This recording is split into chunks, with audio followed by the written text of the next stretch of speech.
I was going to say, we need some media here. They have a little too much fun downtown.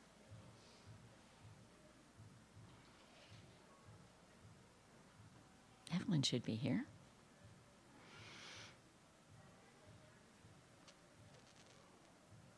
Well, we can, if we're recording, we can start, because you're recording it. And is that okay? And you can just give your statement? Sure. Okay. All right. Well, I will just, I don't even know why I should read this.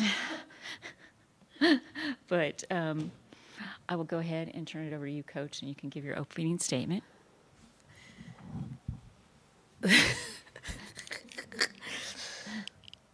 Had this been in Oxford, we would have. It's the truth. We have media support. So we're happy to be playing in the second round. 32 teams remaining after today's games. We look forward to going up against Baylor on their home floor. We're no strangers to playing on people's home floor, so we're excited about the opportunity.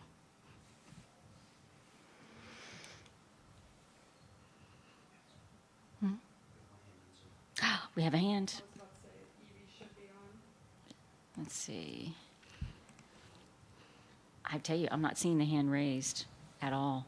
And I'm not sure if I am on. Will you go? She's on. She's on. Will you go ahead and unmute? Evelyn, are you there? I'm here. Can you hear me? Yes. Do you have a question for the players? Yeah, I guess, and I'll probably ask Coach Yo the same question, but I'm sure y'all have looked at some Baylor film, and does anything stand out to you about anything you saw? And Evelyn, I apologize. Could you, even though we know you, could you give your name and your affiliation, please? I'm sorry. Evie Van Pelt with therubberwalk.com. And repeat your question. Yes, I'm just wondering, basically for both players, if there is anything that stands out to them after watching the film of Baylor. Is there anything that caught their attention, or maybe anything they didn't know about them? You know, we had a chance to watch a little bit of film this morning. They're a great team. I think it's going to be a great matchup. We're excited for the opportunity to play here, and yeah, just excited. Yeah, same for me. I mean, I'm super excited to be on this stage, and yeah, just be able to watch these two teams go at it, so it's going to be fun. All right, and we have a question from Skylar Dixon with the AP.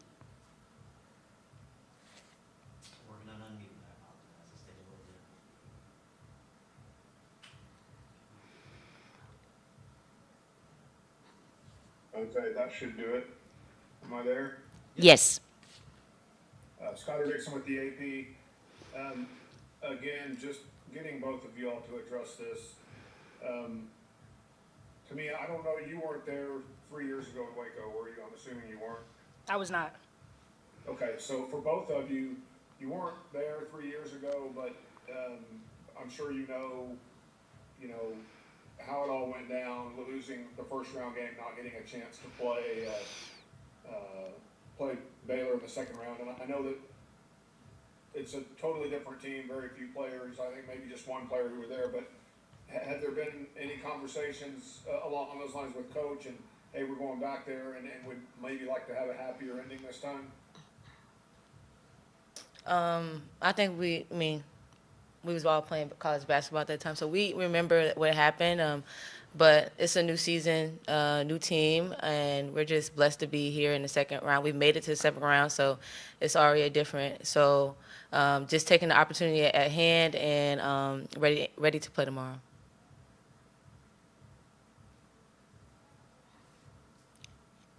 Tamia, would you like to answer? No, yeah, just to go back on what KK was saying, this is a great opportunity for us. We're super excited to be here. Yeah, falling short wasn't in their plans 3 years ago, but, we're here now, and we're just going to embrace the moment. All right, do we have any other questions from Zoom? Evie, you have another question?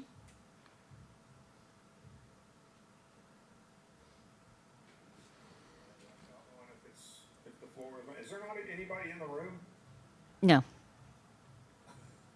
Tell all those Baylor beat writers that they need to get on the job. Come on now. That was what I said. What about you, Skylar? Why aren't you here? Well, it's an expenses thing. I hate to bring that up, but Fair enough. I'll leave it for the exposure. Just kind of anticipating there would be people in the room and we could piggyback her. Sorry, I had my thing muted, so sorry about that. I was pretty inept. All right. I was trying to ask the players. This is DP Van Pelt for a little while. So yesterday I was there, watched Baylor and Grand Canyon play, and obviously it's a, home game for Baylor and a partisan crowd. And I know y'all experienced that last year, kind of when you had to go on the road. But does being in the SEC and playing in some of the venues that you play in, when you play at a South Carolina or at an LSU, does that help you, obviously for like a game like this, where it will be a home game for a second round matchup? Yes, of course. I mean, SEC is the best league. And like you just said, we just went to LSU and played them on their home court, and for the first time beat them. They haven't been beaten on their floor. So we've been preparing since the first game of the season in Paris. So a lot of road games, a lot of crowds. So this is nothing new to us. So we're just going to take it, the challenge at hand, and play our best basketball on their floor. Yes. Same thing. It's the same. We've just been preparing for this throughout the whole entirety of the season. So, yeah. So we're ready. All right, Skylar, did you have another question for the players?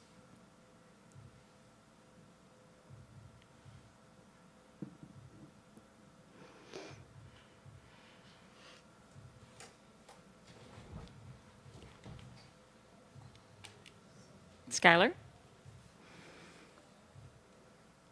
Okay, there. So now I'm in charge of unmuting myself. Sorry. Okay. KK, similar to that, there's been so much conversation about you all feeling you thought you were going to get the home court for the first two rounds, and you probably deserved it based on what all the numbers said. But you have been to some of those places. What do you think might be a little bit unique about Baylor in the sense of some of the history and how many times they've used this Waco thing to get to the Sweet 16 versus, say, a Notre Dame, which also has quite a few skins on the wall? I don't think there's much of a difference. I feel like when you have an opportunity to play at home, you're going to try to put on for your home crowd. But we don't look at that. We look at it as another opportunity to play this game that we love and that we're blessed with the opportunity to play with. So as a team, we're going to they're going to put a great game plan together, and we're going to try to execute it to our best possibility and try to come out with victory. And how much do you appreciate Coach Yo just kind of doing that whole, let's embrace this, yeah, we would have liked to have been at home, but let's not worry about it, let's just go play? That's just a testament to who she is, and nothing's ever been given. So we respect all and we fear none, and that's the attitude that she's poured into us this whole season, and we're going to continue to do it this postseason. I appreciate it. All right, Evie, you had a question?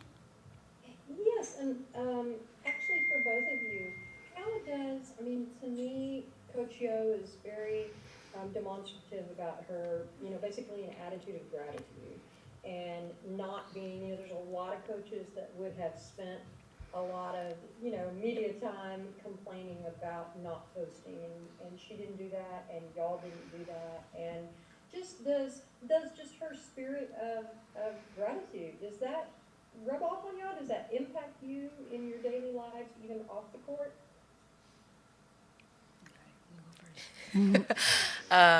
Of course. We're a reflection of her at the end of the day. And just that approach, I can speak for myself. Just being injured last year and not getting an opportunity to play in this position, that's the attitude of gratitude itself. So just, again, being blessed with the opportunity. And because, like she said, she had a feeling of being 0-16 and not having an opportunity to even play in this tournament. So when you're put in situations where it don't go your way, you're always thankful for when the opportunity presents itself. So she's poured that into us as a team and as players. So that's how we reflect from her. Oh, yeah, for sure. We are 100% in control of our own destiny, so we can't worry about what we can't control. So at the end of the day, we're just happy to be here. It's a great opportunity, and yeah, I think her attitude in this sense, it also prepares us for life within basketball and life outside of basketball. Thank you. All right, Skylar, you should be unmuted if you want to ask another question for the athletes. No, I'm good. Thank you very much. Appreciate it. Y'all good luck tomorrow. Thank you. Thank you. All right. All right, if there are no further questions for the athletes, Coach, can we let them go? We can release them. Thank you.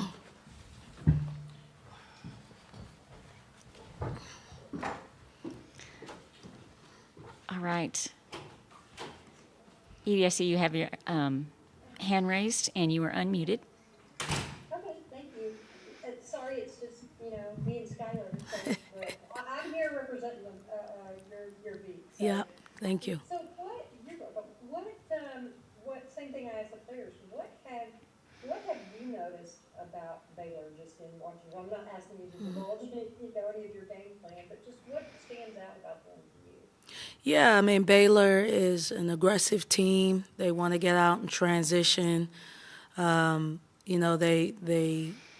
are pretty balanced. They have a force on the inside, and then they have some pretty good guards. So we'll have our work cut out for us. A lot of similarities in style of play. And so I think the team that executes the game plan the best will come out on top. All right. And Skylar, I believe you had a question? Yes. So, Coach, again, 3 years ago, you're about to have the matchup you were hoping to get 3 years ago when you had the first round loss. Since you've been to Stanford and Notre Dame, how might this be different? And it's, I guess, the same question for the players. How does that experience at Stanford, at Notre Dame, kind of translate here? Yeah, there wasn't a matchup I was hoping for because I know that it's March Madness for a reason. So just like South Dakota beat us, they went ahead and beat Baylor in the second game. So, for me, I kind of try to – I think this is the time of year where you just focus on your team and preparing them to go up against whomever. And so this year it happens to be Baylor. What's different? This group that I have, the schedule that was put in place has prepared us for this moment. Opening up in Paris, France, playing UConn on the neutral site, going to NC State and it was sold out, playing at LSU in front of 10,000 people. We're prepared for any type of environment, and we're prepared to play any style of team. It just so happens that Baylor is a team that their style is kind of similar to ours, so to speak. So I think we'll be ready, and this will be a great challenge, and I'm excited about going up against them. All right, Evie, I see you have your hand up. Your mic is open. Okay, thank you. I know you're saying that they kind of remind you in a way of y'all. Is there a particular opponent you've had this year that Baylor reminds you of or is similar to? Yeah, I mean, they got a dominant big inside, so you can go, let's see, where do I start? You can go Texas, you can go South Carolina, you can go Oklahoma.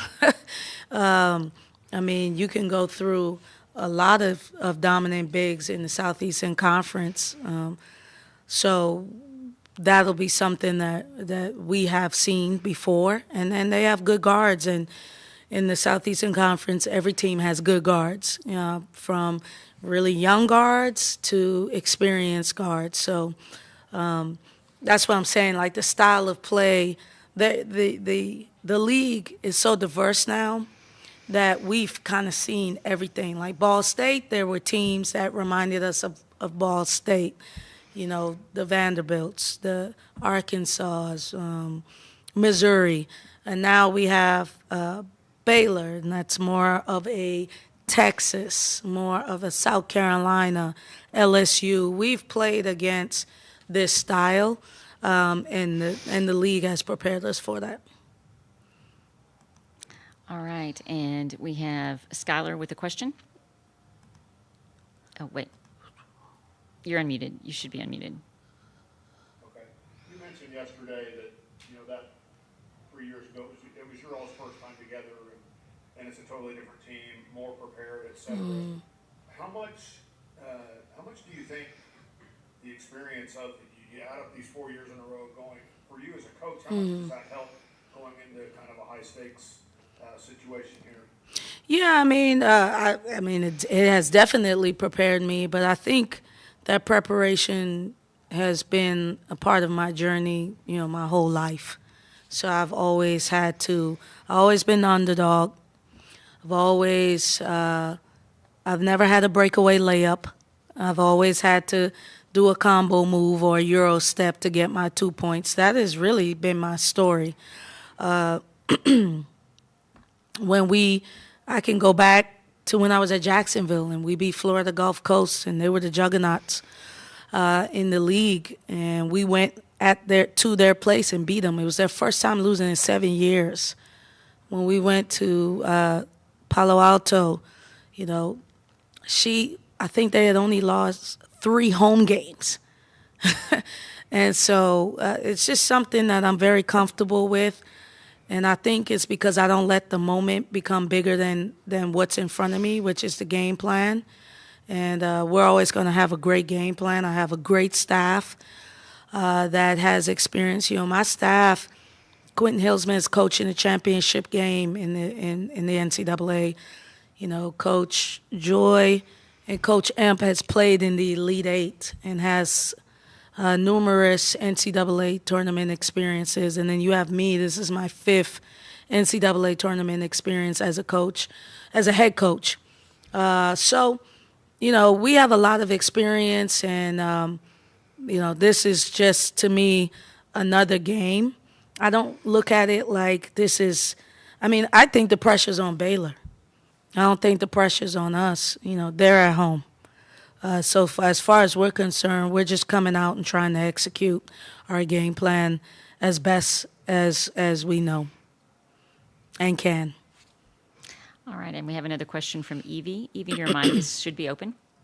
Yeah, so, the Associated Press rankings notwithstanding, you chose to really load some tough teams on your schedule. You talked about how, you could have had cupcakes on there. You had a bunch of, you could have more wins and maybe be ranked higher, but do you kind of, at this point, now that you're here, you obviously must prefer that you've played those games? There's no question, Evie. Now there were times where I was like, man, I wish I had taken the easier route. I felt like maybe we got penalized for it because 20-10 doesn't look sexy, but our strength of schedule is a 3. And you're hearing the names that I call, and then just being in the Southeastern Conference, we're playing.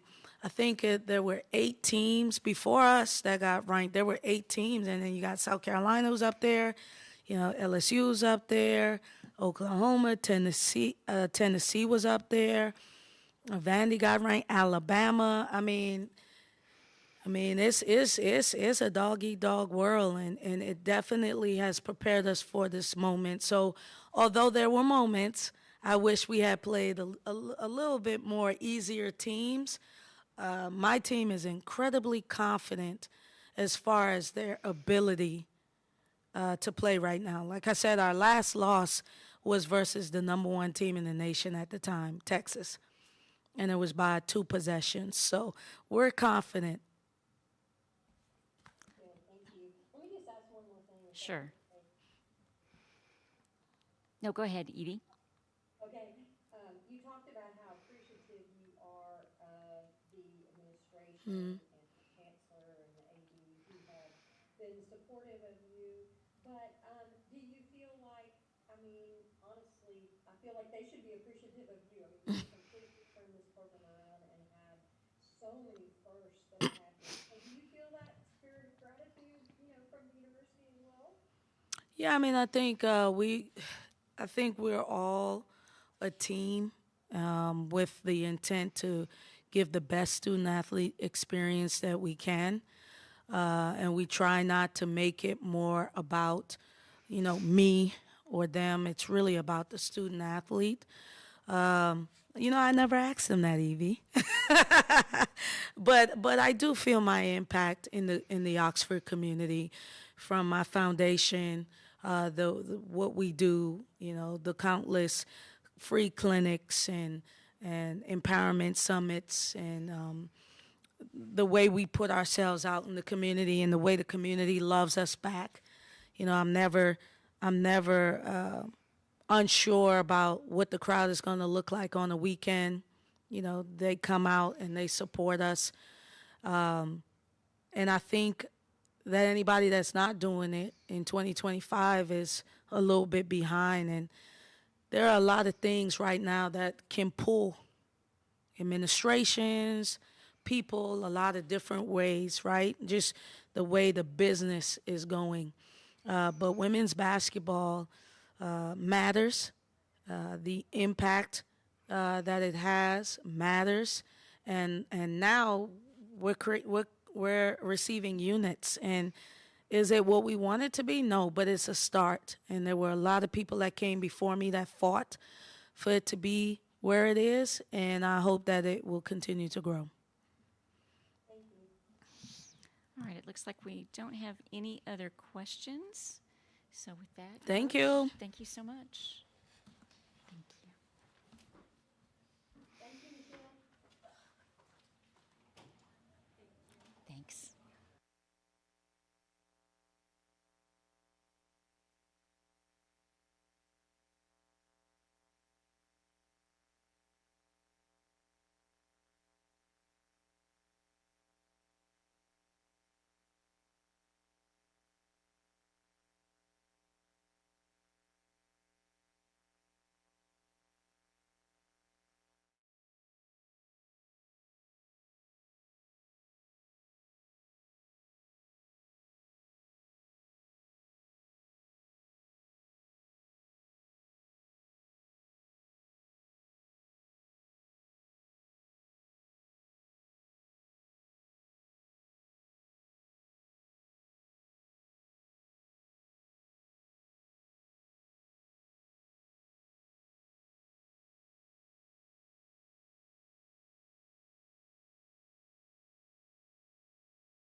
All right, before we begin, as a courtesy to your fellow media members, as well as coaches and student athletes, please silence your cell phones. Please provide your name and media affiliation each time you ask a question during the press conferences. And for those joining on Zoom, please use the raise hand function for questions. We will address questions in the room first and then get to Zoom if time allows. As always, recording press conferences on cell phones and cameras is prohibited. And I will turn our first question over to Jerry. Jerry Hill, Baylor Bear Insider. Has it been long enough? Have you taken a look at Ole Miss? What do you see from them? See a lot of athleticism, a lot of physicality. They have a lot of bigs, so really just going to have to hone in on post defense, getting a lot of rebounds, boxing out, just taking care of the paint for us. All right. Foster? Foster Nicholas, Baylor Lariat. Kyla, how much can you take from that Grand Canyon game and move it into Ole Miss, or is it a different scheme with the different bigs? Excuse me. We're focusing on. I don't know how to really explain it. I'm sorry. A lot of the schemes that we worked on in the GCU game, we are transferring over. Primarily working on our transition defense. That's our biggest one. But other than that, I mean, it's a totally different team that we have to prepare for, totally different mindset. All right, Zach. Zach Smith, Waco Trib. Kyla, I guess this being a quick turnaround, like how do you go from one very good team to another that is, like you said, drastically different so quickly? How do you mentally get over that hump? You have to realize that we're in March Madness. There's going to be a lot of games like that. Nobody in March Madness is going to be easy to beat or someone that you can just take advantage of. We knew that coming into March Madness when we heard our name being called, that every game was going to be like a dogfight.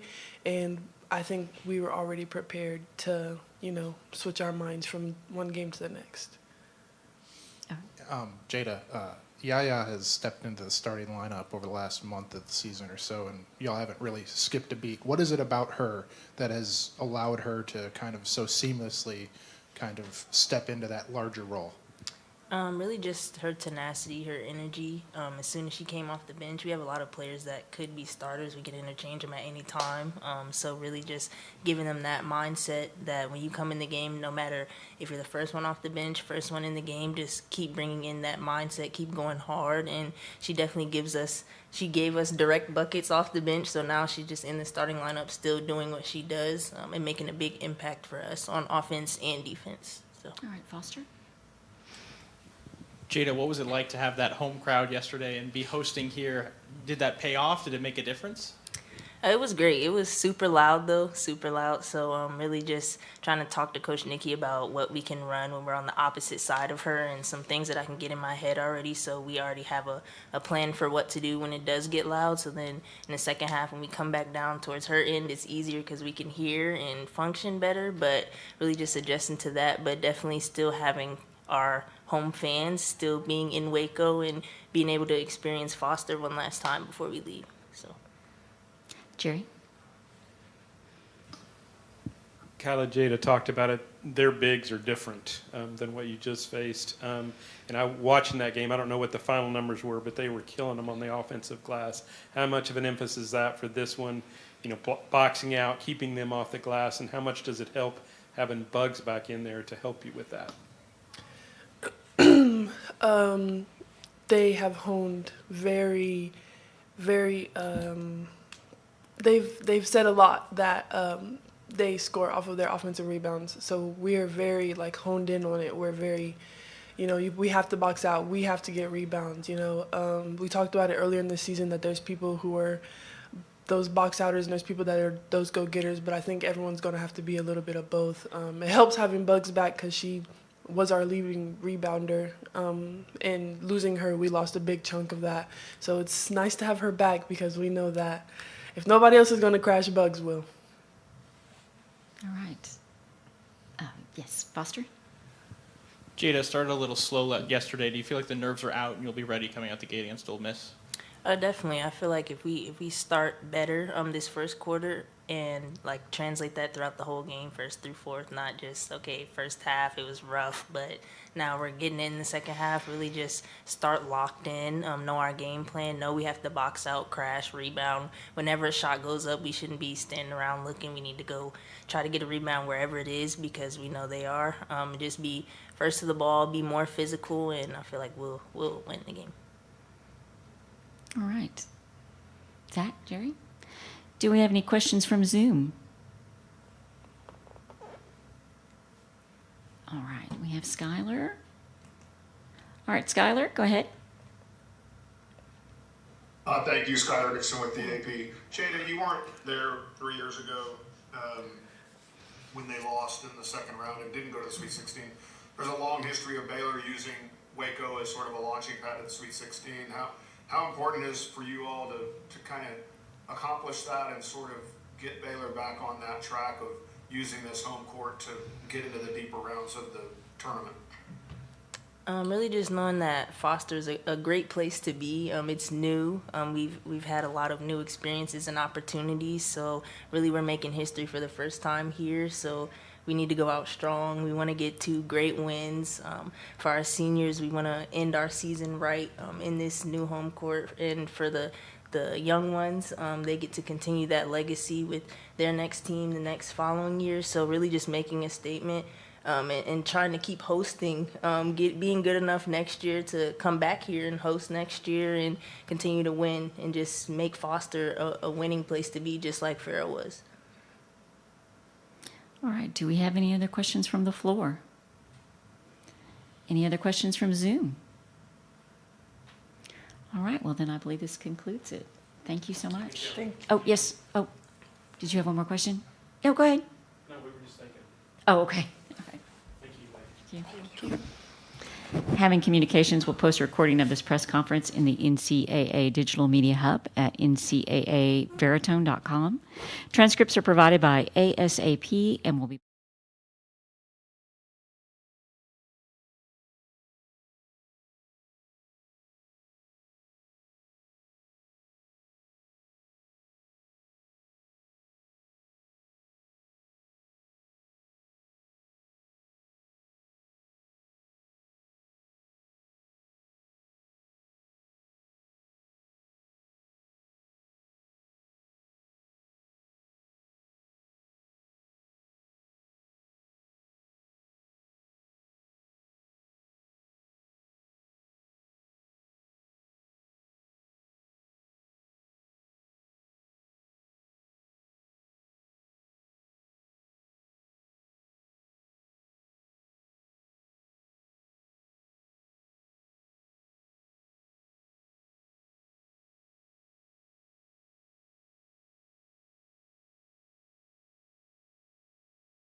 All right, before we begin, as a courtesy to fellow media members as well as coaches and student athletes, please silence your cell phones.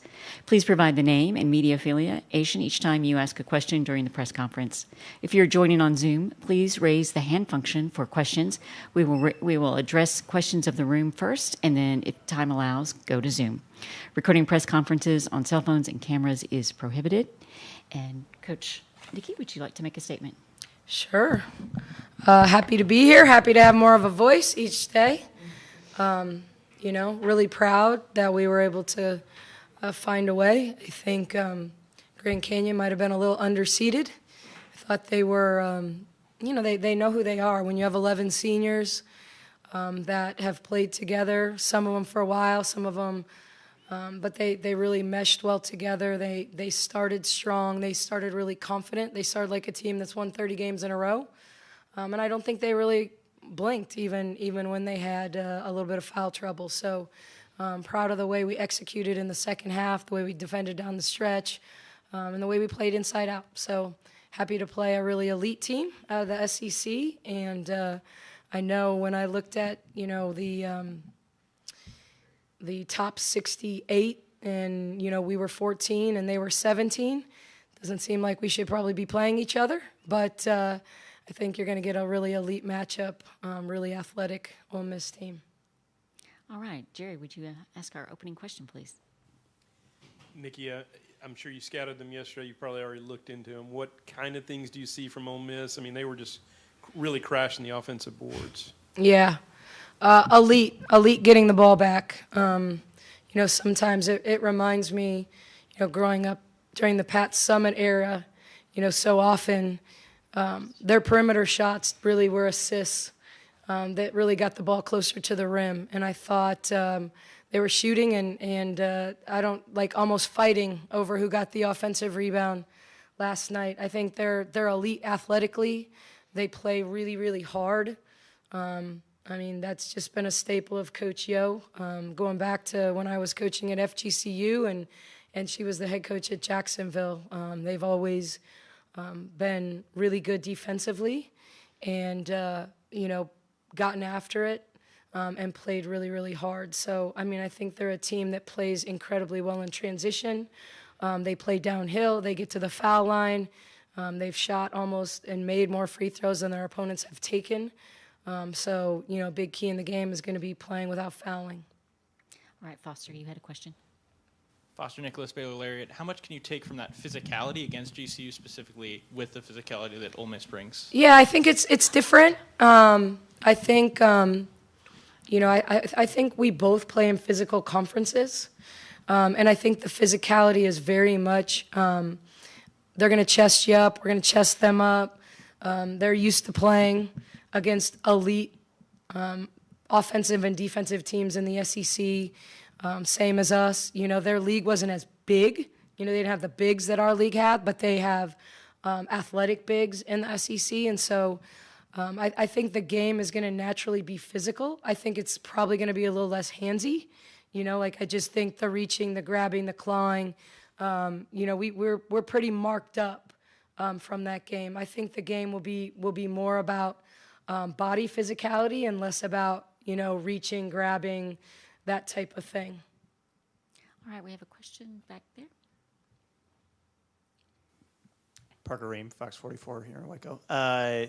Just talking about how good Ole Miss is in transition. It seemed like that really killed you guys in the first half of that Grand Canyon game. How do you use that coming into this game, and what's the mentality in that regard? Yeah, first of all, you have to take care of the basketball. If there was a problem we had in particular early, we turned it over. We ended up with, on a couple possessions, 2 people laying on the floor. You're not going to stop them 5-on-3, that's for sure. It's going to be a wave coming down the floor. I think when our shot selection is better, when we're making better decisions, then all of a sudden, you've got 2 back. You're not putting yourself in those type of situations. So I think a big part of keeping them out of transition is effectively running offense, taking the right shots, making the right passes, not forcing things, not taking spinning, fading type shots and staying on our feet. And so I think that's a big part of the game is how we handle ourselves at the offensive end is going to dictate the way they run at us on defense. Adam, ABC 25 Waco. Coach, another game at the Foster Pavilion on Sunday. What does it mean to you that you get another home crowd? And also, is there kind of a bittersweet feeling with the final practices at the Foster with the seniors? Yeah, I don't feel very nostalgic right now. I think we're very much in preparation mode, so you're not thinking about that. I think when the final buzzer sounds, regardless of what the scoreboard says, I think then that will kick in. Hopefully it's because we're celebrating and we can talk about that, but I definitely want Sarah to make a basket, like these last two games, as good as she was defensively.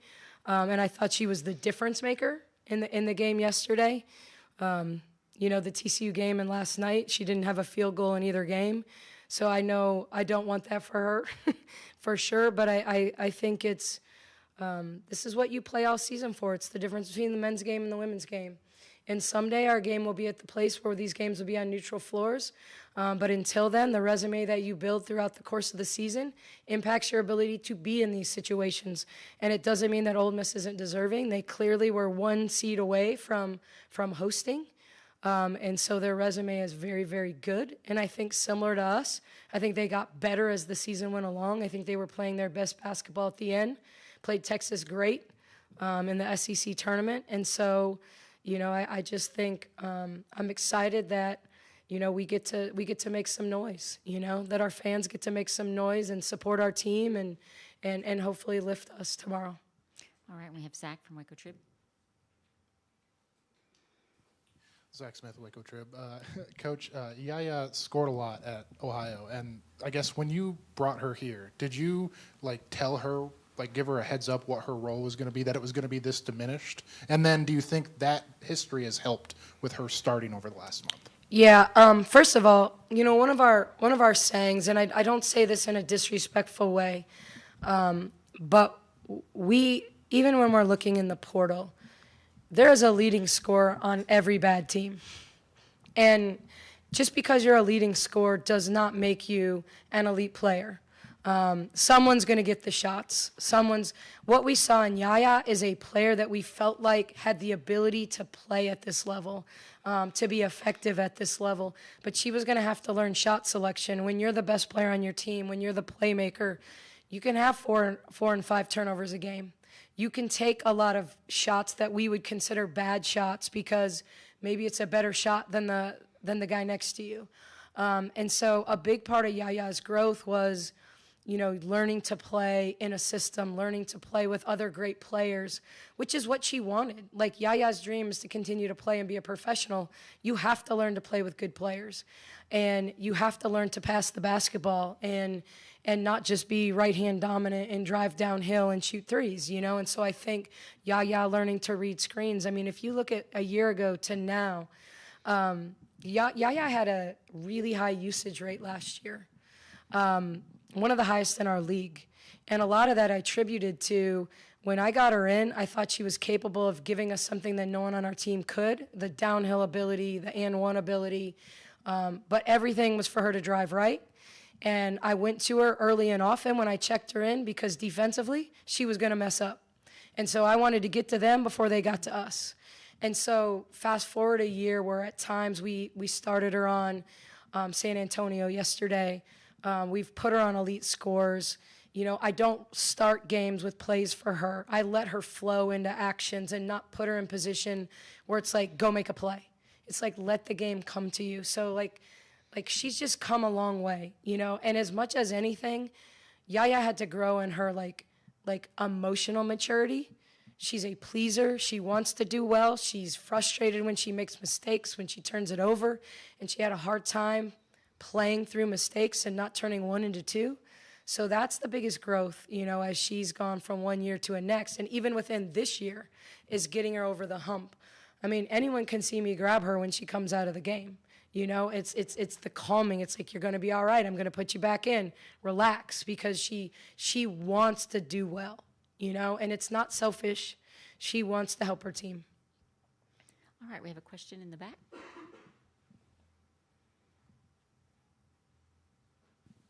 Chad Vothry and KWTX in Waco. Coach, we were just talking to Sarah. She's in kind of like the 1% of fifth years who stay at the same school. Kind of looking back on when you first started here, how do you think your career here, I guess your start to Baylor, would have been different if Sarah had not stayed, from the transition of coaches? Well, I've been busier in the portal, that's for sure. I think Sarah, everyone's different, but like this is home. Like Sarah says she's leaving, but I'm pretty sure y'all are gonna see her around. Like I just think Baylor has become home. It's comfortable, and there are players that don't like being uncomfortable, and there's nothing wrong with that. I like routine. Doesn't mean when things aren't, you don't shake things up. There's like adventure and fun and challenge and all of that and change. But I think for Sarah, I think her first year was really a fun year because I think, she talked that whole summer as she was in her sling when I took the job, and then we were working through the labral tear. And, when she got subbed in when Dee Dee got hurt in that Elite Eight game, and they didn't guard her and she wasn't confident enough to shoot it late, that was just like, that drove her. That drove her to never put herself in position where she didn't want to take that shot, didn't believe she should take that shot. And so I think, she was really motivated. I think her first year, when she got to play with Nalissa, and, once she turned the corner of Nalissa, there's not a magnet and the ball doesn't have to go to her. I think Sarah became elite really fast for us. And then I think what Sarah's had to deal with since then, the foot injuries, the wrist injuries, you name it, like she's found a way.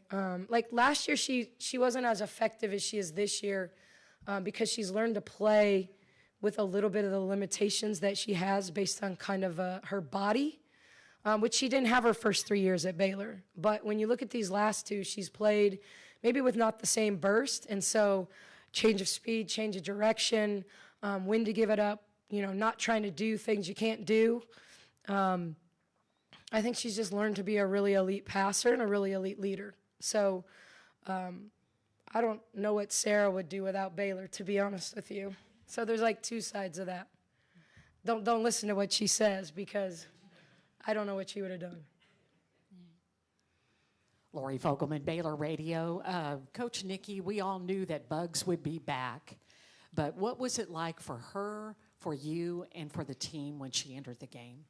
Yeah, I think there's just a confidence that comes from having someone out there that they know is an elite teammate first and foremost. So it's not always about what do you bring in terms of scoring, what do you bring. It's who is she, the human? And I think Bugs is someone that makes everybody else better because she's not selfish, because she's going to set screens for her teammates, because she's going to rebound the basketball, because she's going to know her defensive assignment. She may not guard it perfectly every time, but there's never a sense of she's not about winning. She's not about team. And so I think that was the biggest thing. I mean, there was some rust, some obvious rust, and I think it probably – in some ways, when you look at what GCU was good at, and then maybe Bugs coming back, I mean, they freaking attacked her dribble, right?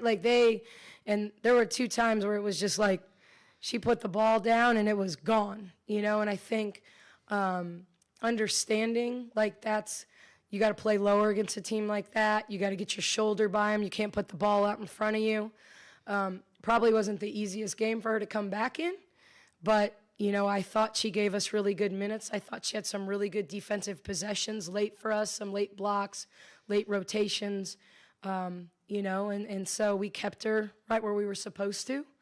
And hopefully she just grows. It's hard. It's not easy when you haven't had the rhythm of practice, even though she's been back for 8 days, that's still not game, that's not game ready. It's not her seeing the ball go in the basket type thing. So I thought she did really well considering.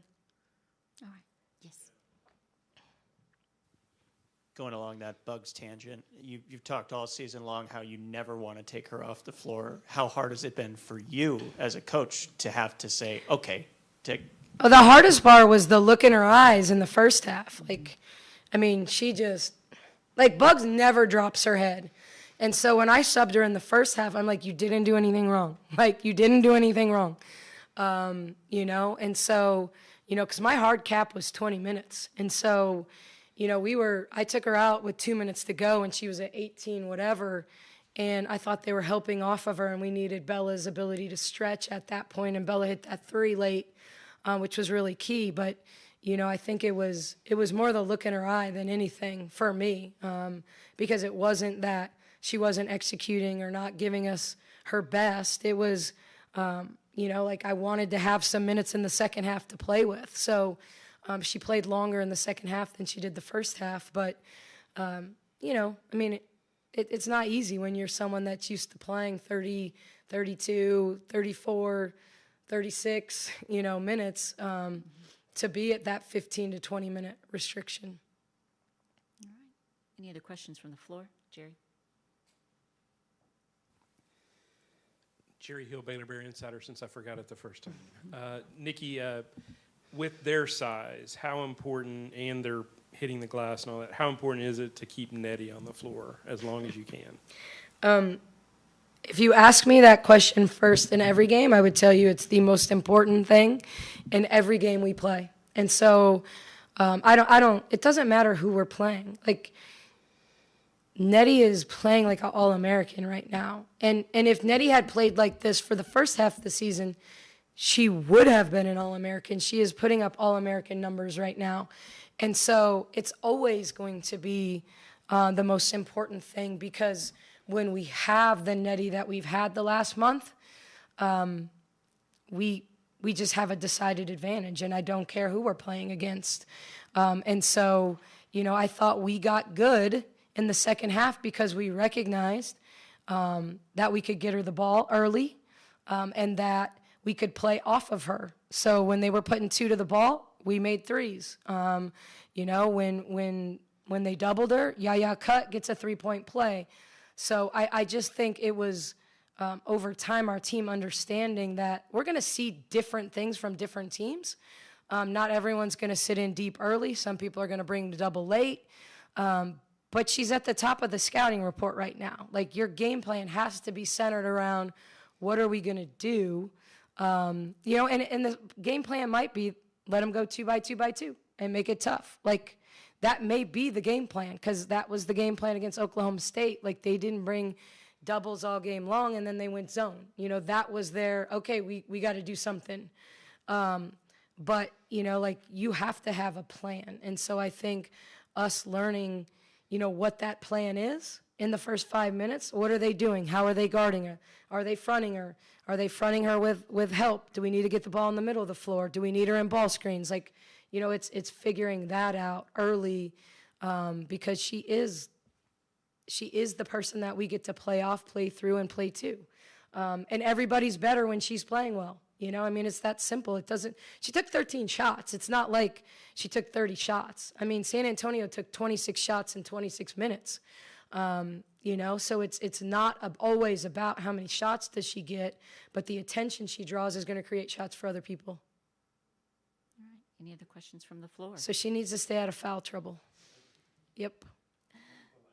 Yeah. Yep. All right, Daniel, do we have a question? No questions on Zoom. Do we have any more questions on the floor? All right, well, thank you so much. All right, thanks, guys. Thank you, Coach. Hammond Communications will post a recording of this press conference in the NCAA Digital Media Hub at NCAA.